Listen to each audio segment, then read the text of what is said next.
Imagine waking up in a city surrounded by hostile troops, with your electricity cut off, your water supply threatened, and every highway, railway, and canal leading to the outside world completely sealed shut.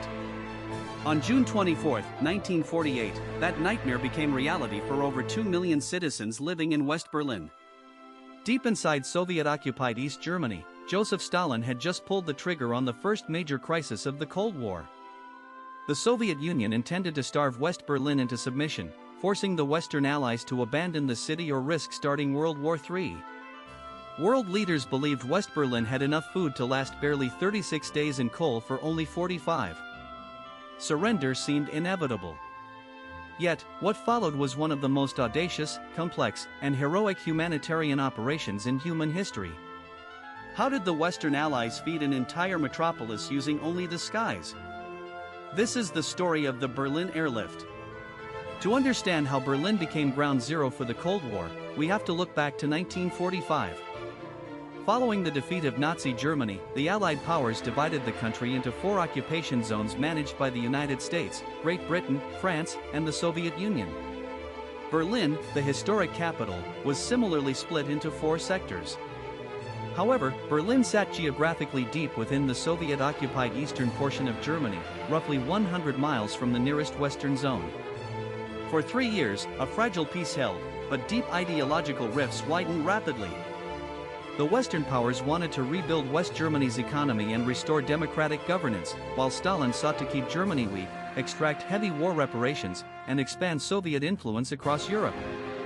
The tipping point arrived on June 20, 1948, when the Western Allies introduced a new currency, the Deutsche Mark, to combat runaway inflation in their zones. Stalin viewed this economic reform as a direct threat to Soviet control. 4 days later, on June 24, the Soviet military cut off all ground transport into West Berlin. They blocked railways, closed autobahns, stopped barge traffic, and severed power supplies from East Berlin power plants. Stalin's message was clear: hand over control of the entire city, or watch 2 million innocent people freeze and starve. With ground routes blocked, the American military commander in Germany, General Lucius D. Clay, knew that retreating would hand Stalin a massive geopolitical victory and shatter Western credibility. But military invasion along the Autobahn ran the risk of triggering World War III against a massive Soviet Red Army. Clay looked to the skies. Under a 1945 treaty, the Allies had been guaranteed 3 20-mile-wide air corridors connecting West Germany to Berlin. Stalin could not block the air without shooting down Allied aircraft, an explicit act of war he was hesitant to commit. On June 26, 1948, Operation Vittles began as the first United States Air Force C-47 Skytran transport planes touched down at Tempelhof Airport in West Berlin, carrying 80 tons of milk, flour, and medicine. The British launched their own parallel operation, named Operation Plainfare. At first, expert military strategists believed the effort was doomed. West Berlin required a minimum of 4,500 tons of food, fuel, and supplies every single day to survive. In the early weeks, aircrews managed only a fraction of that total. Recognizing the need for supreme organizational genius, the Allies brought in Major General William H. Tunner, a veteran logistical mastermind who had managed the dangerous Allied airlift over the Himalayas during World War II. Tunner revolutionized the operation with assembly line efficiency. He streamlined flight paths, standardized maintenance, and decreed that pilots had only one attempt to land. If they missed their approach, they had to return to base immediately with their cargo to avoid clogging the airspace. By winter, new runways were built, including a brand new airport at Tegel constructed in just 90 days with the help of thousands of West Berlin civilian volunteers, mostly women known as Trümmerfrauen. Aircrews flew around the clock, landing planes every 45 seconds at peak times. Pilots like Lieutenant Gail Halvorsen gained legendary status by dropping tiny handkerchief parachutes filled with chocolate and gum to Berlin children, earning him the nickname the Candy Bomber and triggering Operation Little Vittles. The climax of the airlift came on April 15 and 16, 1949, during the famous Easter Parade, when Allied airmen flew nearly 14,000 tons of coal and supplies into Berlin in a single 24-hour period. Realizing the Western resolve was unbreakable and the blockade had failed, Stalin backed down and lifted the ground siege on May 12, 1949. For decades, historians have debated why Stalin allowed the Berlin airlift to succeed without resorting to military intervention. Why didn't the Soviet Union simply buzz, jam, or shoot down the unarmed cargo planes traversing the narrow flight corridors? Declassified Soviet archives and intelligence files reveal a complex web of miscalculation and strategic deterrence. First, evidence shows that Stalin and the Soviet High Command vastly underestimated Western logistical capability. Soviet intelligence believed that supplying a city of 2 million entirely by air was technically impossible. They anticipated the Western Allies would abandon Berlin within 6 to 8 weeks once winter set in and fuel ran out. By the time Stalin realized the airlift was succeeding, the operation had gained overwhelming international momentum, making any direct military interference an obvious declaration of war.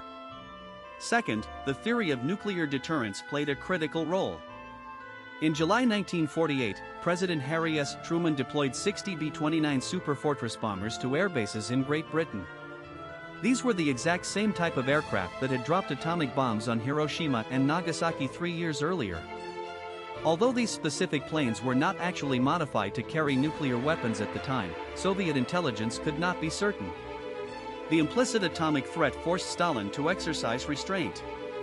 Internal Allied documents also reveal fierce debate within Washington itself. General Omar Bradley, chairman of the Joint Chiefs of Staff, initially advised Truman that maintaining West Berlin by air was impossible and warned that the U.S. was risking war over an unmaintainable outpost. Secretary of State George Marshall also harbored grave doubts. However, General Lucius Clay insisted that giving up Berlin would lead to the loss of all Western Europe. Truman's decision to override his top military advisors and back Clay's risky gamble stands as one of the most significant strategic foreign policy decisions of the 20th century. The Berlin airlift lasted 322 days, delivering over 2.3 million tons of vital supplies across nearly 278,000 flights. But this miraculous triumph came at a heavy human cost.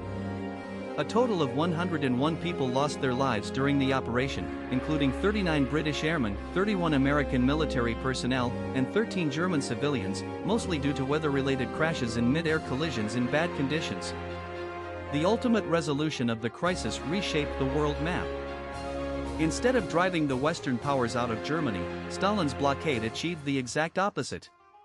It accelerated the unification of the Western occupation zones, leading to the creation of the Federal Republic of Germany, or West Germany, in May 1949. Just 1 month earlier, in April 1949, the crisis spurred 12 nations to sign the North Atlantic Treaty, officially founding NATO to counter Soviet aggression. The Berlin airlift proved that non-violent, logistics-driven determination could triumph over authoritarian intimidation, setting the rules of engagement for the entire Cold War. Today, the airlift monument at Berlin's former Tempelhof Airport stands as a permanent reminder of the moment the world rallied to save a city through the power of the air. The story of the Berlin airlift shows how courage, innovation, and unity can overcome seemingly impossible odds. If you found this deep dive into history fascinating, please hit the like button, subscribe to the channel, and drop a comment below telling us what forgotten historical event we should cover next. Thanks for watching.